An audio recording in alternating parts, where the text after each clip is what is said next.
El día de hoy vamos a hablar de la paleta de Diego Velázquez y de cómo puedes mezclar los colores para pintar un retrato.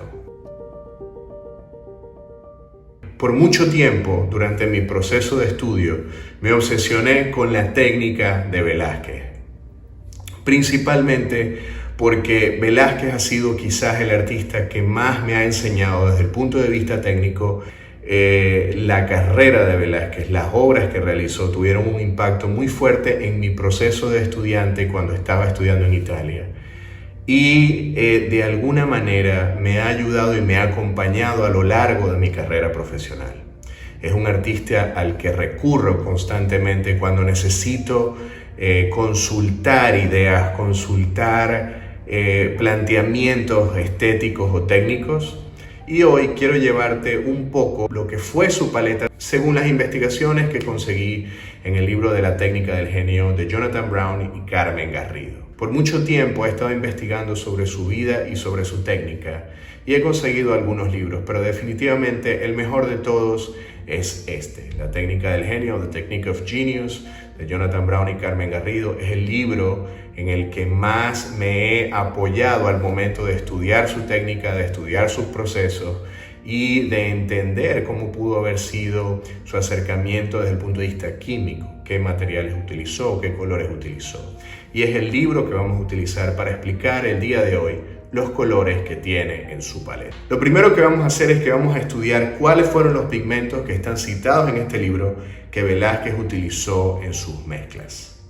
Y aquí tenemos blanco de plomo, muchas veces mezclado con carbonato de calcio molido, amarillo de Nápoles, que era utilizado en la pintura con mucha moderación, óxido de hierro amarillo, ocre amarillo natural, óxido de hierro rojo, ocre natural rojo, bermellón, laca roja orgánica como carmín o laca más rubia, lapislázuli, que es un ultramar natural, óxido de hierro marrón, ocre marrón natural, y negro orgánico de origen animal o vegetal, también llamado negro hueso.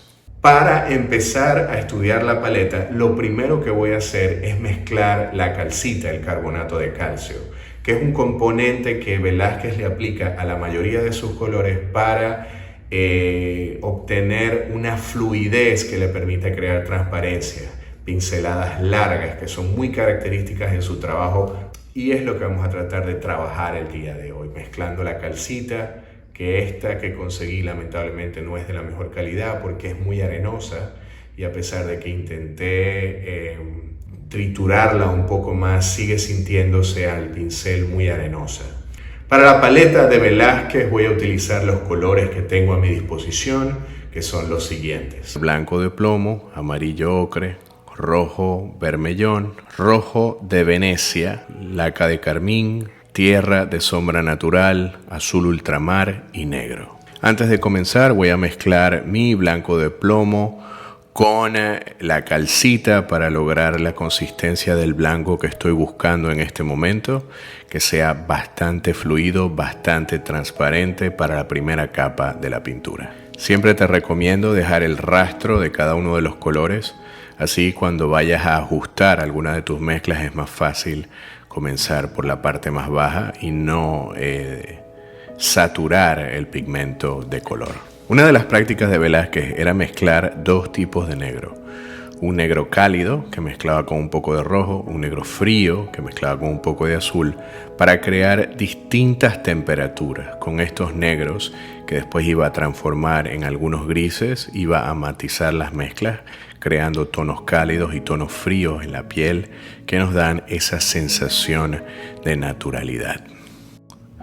A continuación mezclamos los tonos de la sombra con nuestra sombra natural y ocre y rojo para crear un tono para el cabello, una sombra más luminosa, una más cálida con el rojo y mantenemos nuestra sombra natural.